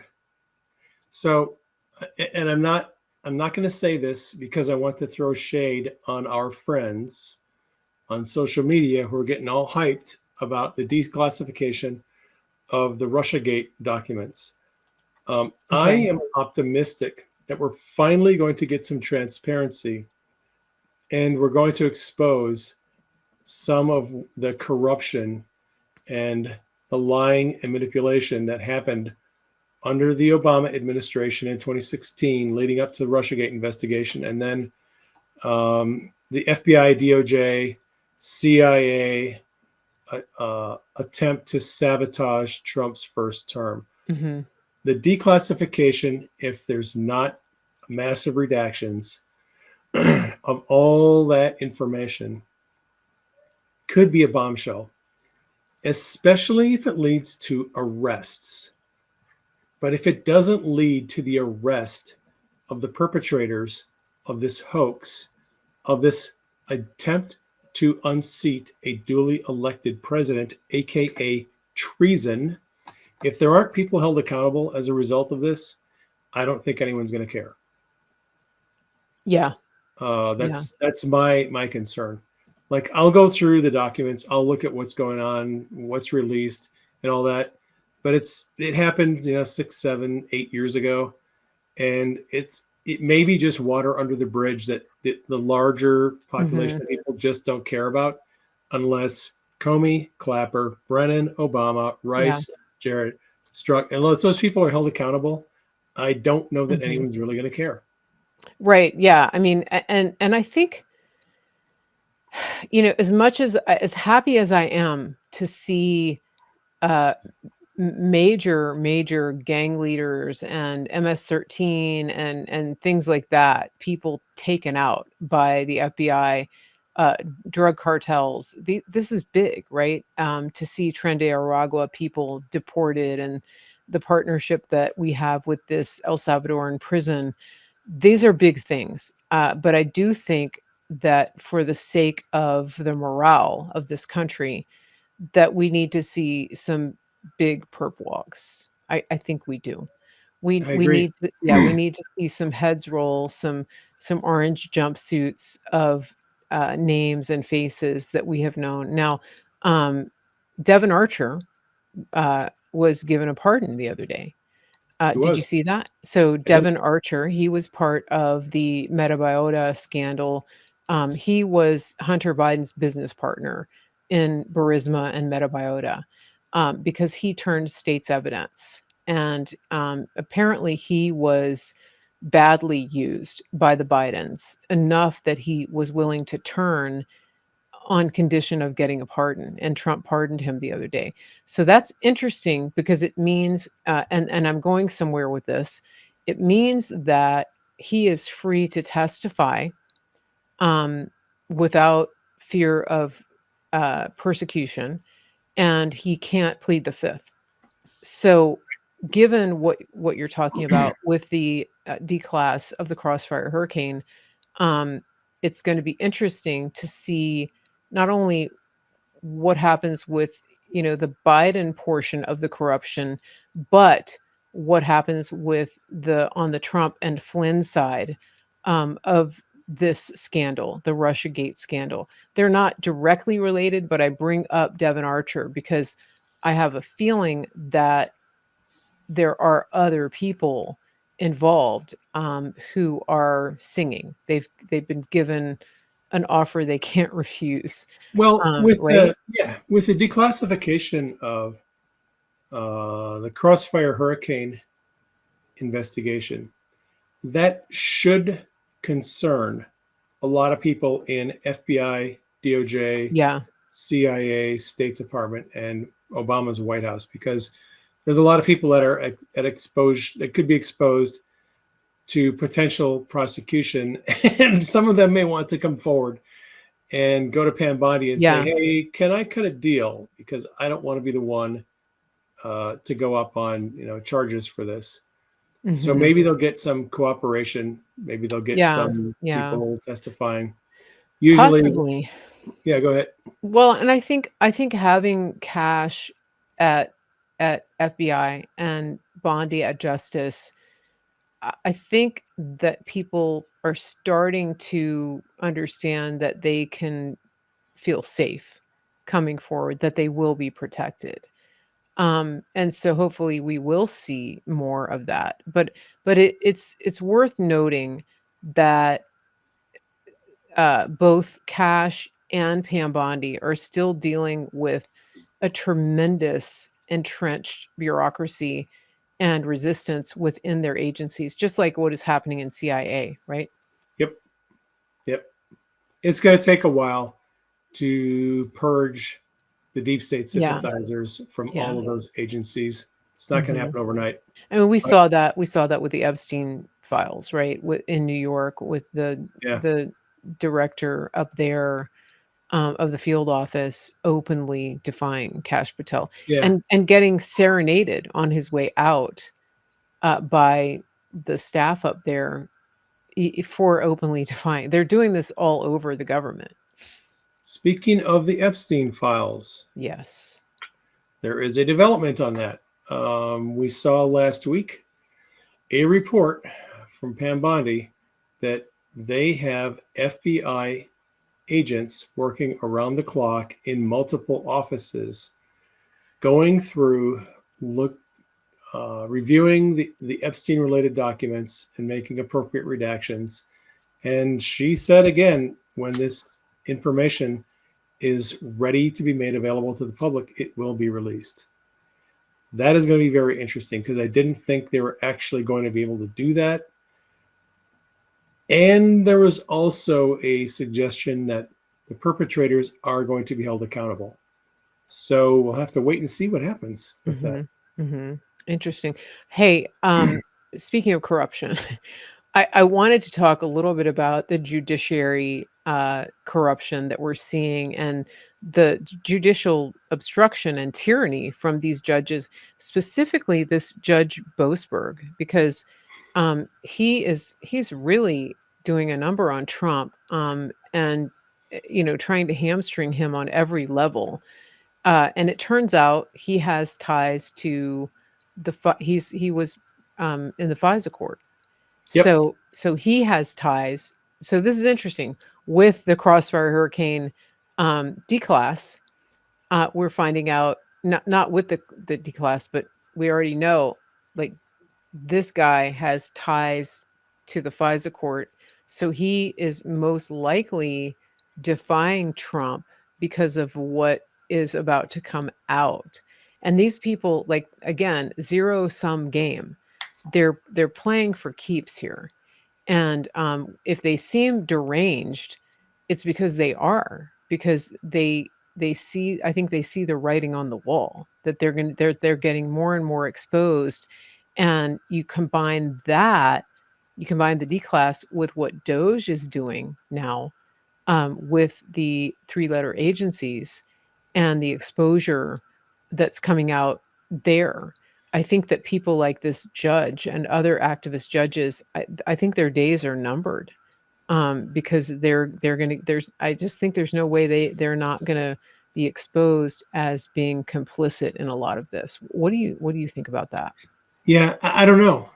It's very frustrating to look at Boasberg and his compadres in DC Easy. and how they're just Yeah.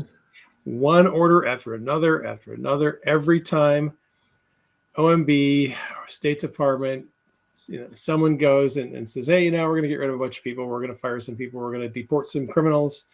There's another they have a well-oiled system. Mark Elias, Yeah. and his associates, they've got all of these lawsuits teed up.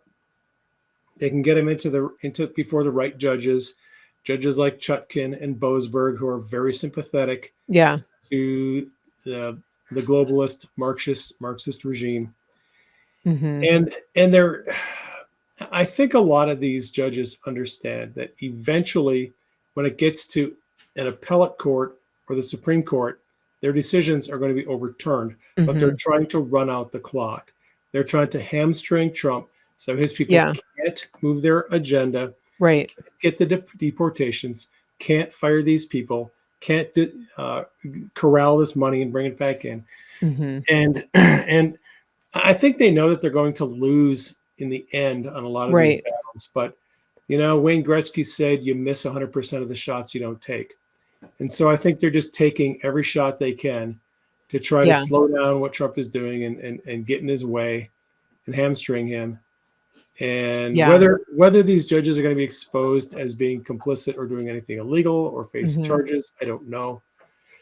I Uh, know, I know, and I think you're right because we saw this during the first administration where, they were just it was obstructionist behavior, right, and it was meant to undermine and take away from Trump's ability uh, to carry out the mandate of the people. That's what right, they're doing. So when they do these yeah, kinds of things, they're actually going directly against the will of the people. And yeah, this is something that Stephen Miller brings up when he goes on before the media. This is something that Elon has brought up, that it really is an affront to the will of the people. That's what's going on here. And I was trying to find an article that I got about that goes into depth about this Judge Boasberg. I got it in my email, and I'm just scrolling through. I'm finding emails that I never saw 3 days ago, so there's that. Um, but uh, but yeah, it was a very interesting article, and I'm gonna keep looking for it here because it's very well researched, and I had bookmarked it, but now I can't find it. So we'll come back to it. But it's just, I think your point is over. I mean, your point is good, which is that, oh, here it is. So it's the Untamed Truth is who wrote the article, and they it's a very detailed article about Boasberg and his decisions. He was instrumental in he was very instrumental in persecuting J6ers. He was very instrumental in the FISA courts. So this is not somebody that came out of the blue. This is somebody that has a long history of not only obstruction, but of open animosity against Trump. And so, I do hope that he gets more than a slap on the wrist. I hope that he is made an example of. Um, and and his wife, listen to this. His wife is a co-founder of something called Meadow Reproductive Health and Fitness or Wellness. This is ridiculous. It is a Virginia abortion clinic launched in 2023 after Roe v. Wade was overturned. They call it Meadow Reproductive Health and Wellness Abortion Clinic. yeah. Yeah. So, It's so probably receiving taxpayer funding. yeah. But I think that, oh, absolutely, yeah, probably. But I think it's interesting, and you can uh I'm gonna link to this newsletter. I don't know how I got on their mailing list, but so Boasberg supported the FBI's illegal surveillance as seen in his 2018 and 2020 rulings, finding abuses in NSA database queries, but failing to impose meaningful consequences. And that's what that's talking about is the unmasking of Americans in the surveillance that was done on Trump and his team, ostensibly for the purposes of surveilling foreign nationals who were supposedly infiltrating Trump's campaign. That's one of the things that they that they revealed, that's been revealed about, and Susan Rice was behind a lot of that, the unmasking. So it's very interesting. The connections. These people are all connected. It's this um, incestuous type of relationships that they have. It's sick. It's sick. But Q told us these people are sick. We already knew that. Yeah. I feel like we cover so much ground, but we could just keep going because there's so much to talk about. But is there anything else that we haven't covered today? We definitely need to come back and find out and follow up on the whole Iran situation for Yeah. sure. I Um, don't know. I think we've covered all the subjects that I wanted to discuss.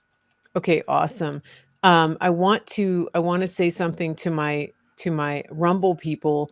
Rumble people, if you put a comment in the live chat that you feel needs to be preserved for posterity, for posterity, if you're posting an important link or something, please go put it in the regular chat, in the comments on Rumble, because the live chat doesn't show up after the fact. Also, everybody on Rumble, please repost the Rumble, and then also go under the video and hit the thumbs up. Don't put a thumbs up in the chat. Hit the thumbs up, because that helps us show up in the algorithm. And then on all the channels, subscribe, like, follow, especially on Facebook, because we're getting to 100,000. And people are telling me that they've subscribed on Facebook and followed. So that's awesome. We're going to make it a lot of fun. And Dave, how can people find you? How can they reach you? Best way to reach me is go to prayingmedic.com or prayingmedic.org. Prayingmedic.org is the website that supports our nonprofit ministry. And if you would like to support our nonprofit ministry, you can make donations through our page on GiveSendGo, which is givesendgo.com/PM. That's where we receive donations. Prayingmedic.com, prayingmedic.org. You can hit me on the contact tab there. You can email me. I'm on Telegram all the time. My handle on Telegram is praying_medic. That's my account. I think there's 125,000 subscribers on that channel. There's a bunch of fake Praying Medic Twitter accounts, a bunch of fake Praying Medic Telegram channels. Don't go to the fake ones. Just go to the verified ones. Go to verified. Yeah. It seems like you should be able to get verified on Telegram. I feel like they should verify you. Yeah, I tried and I didn't have verification on another platform that they wanted me to have a verified account on. They make it so hard. It's not easy. Yeah. But all of my accounts are verified on all the platforms, so you know it's really me. And I did change my handle on X. It's at Mary Grace Show now, which would be great if I could do that to all my things, but we'll figure that out. Go to my website, guys, if you want to find any of my channels. It's very easy to go there and find everything at marygracemedia.com. That's the easiest way to find it. Also, to get on my mailing list, you can go there at marygracemedia.com. I did want to remind everybody, please support the affiliate partners that we have. And then also, some people may not know this, but I am doing a collaboration with Dr. Sean Baker, the carnivore doctor. He wrote the book, The Carnivore Diet, and he is a big advocate for MAHA, and he is also an advocate for reversing chronic disease, for changing your health through diet and lifestyle, primarily through the carnivore diet, but also through clean eating and getting ultra processed foods out of your life. We do a show together every other week, and we're going to be together this coming Friday at 5 p.m. Eastern. And it's a fun collaboration, kind of conversational style, like I do here with Dave. And that series is called Healing America and Beyond, with Mary Grace and Dr. Sean Baker. It's very exciting because it's a space that I'm very interested in. And I wanted to let everybody know that we do send out notification through the email list of those shows. And again, you can go to marygracemedia.com to get notified of that. It's basically every other Friday that we do that. And it's exciting. And if you don't follow him, I recommend that you do, because he's got a great Instagram. He basically like eats meat and makes fun of vegans. You have to go to his Instagram to see what I'm talking about. He does the reaction videos where he has this giant steak, because he's a big guy. He looks like the Incredible Hulk, and he just sits there cutting meat with a giant, looks like a scimitar, and eating steaks. And then he just kind of watches as people make foolish statements about health issues that they don't know anything about. He doesn't even say anything. He just watches them. So it's like a 30-second video. But he's a veteran. He was a military surgeon. He's highly accomplished and very smart. But his videos are really funny. It's sort of like this meathead, literal meathead, eating meat and just kind of letting people trip over themselves while he eats his steak. Um, have you seen his videos? No, Yeah, see, you're already laughing. they sound good. Yeah. So, okay, we're not doing a Q&A. Somebody asked a question on the Facebook, but you can always write to Dave. And I think that's good. I'll be doing a Q&A on my Supernatural Saturday. I do my own live stream, Supernatural Saturday, once a month. It is the second Saturday of every month at 1 p.m. Eastern on Telegram. And if you want to jump on my Telegram channel and get in there, and I do question and answer for 2 hours. Oh, ask awesome. me whatever question you want, and I answer questions. Okay, there you go. So the person on Facebook that has a question for Dave about Q, you gotta go to Telegram. Sorry, you gotta get on Telegram. And the way you just said sorry, you sounded Canadian. Are you Canadian? No. Are you a closet Canadian? I'm not a Canadian. Okay. Wisconsin. Wisconsin. Okay, well, that's close to Canada. That's right across the lake. So yeah, you got some influences, I'm just saying. All right. I think that's it. It's always fun to talk to Dave. Now we're getting into the little banter part of the conversation. Hey, do you want to give a plug for Denise, the artist, your wife? Oh, yes. Hey, we haven't done that in a while. Denise put a new painting up on her website. What's yesterday? She uploaded it. Yeah, Denise is a very talented artist. If you like modern art, Denise is trained in classical art. She is. And so her technique, she's really good. She's really good. And she's so you know what? She does all the book covers too. She does. Let me get the right link. Let's see. Oh, you know what? I'm in the wrong channel.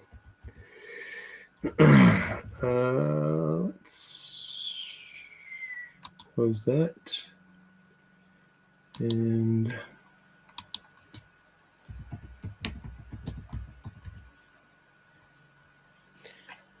somebody was asking about the stars on Facebook. There's a notice that says you can give stars during the live broadcast.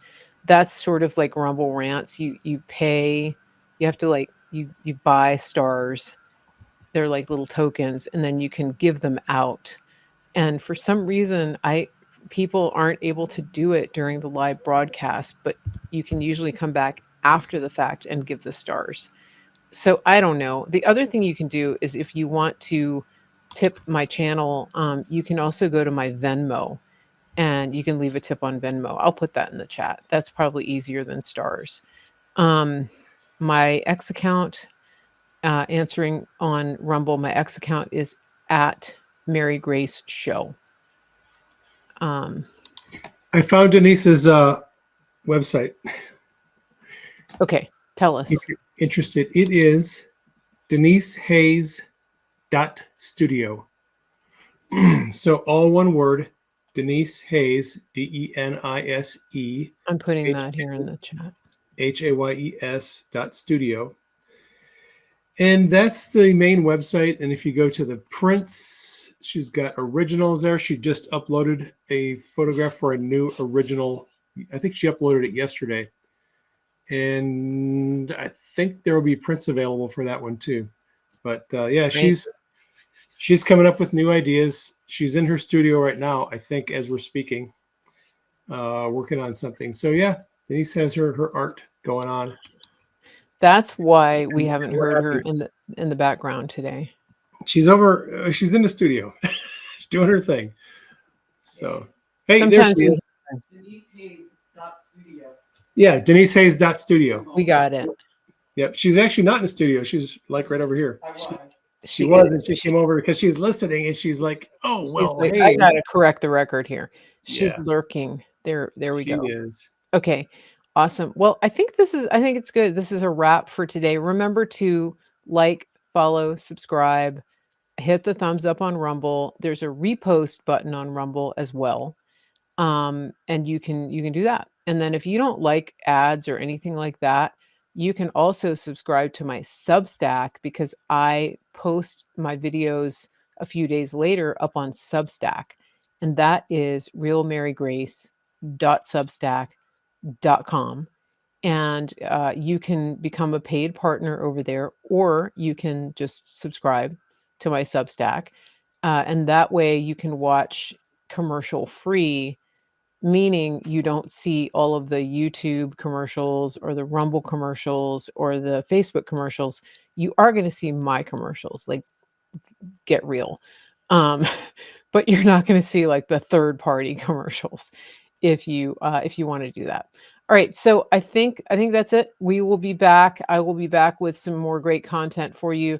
Please bookmark Friday, this coming Friday. It's April, I think it's April 4th at 5 p.m. Eastern. That is when we will be doing Healing America and Beyond series with Sean Baker, Dr. Sean Baker, the carnivore doctor.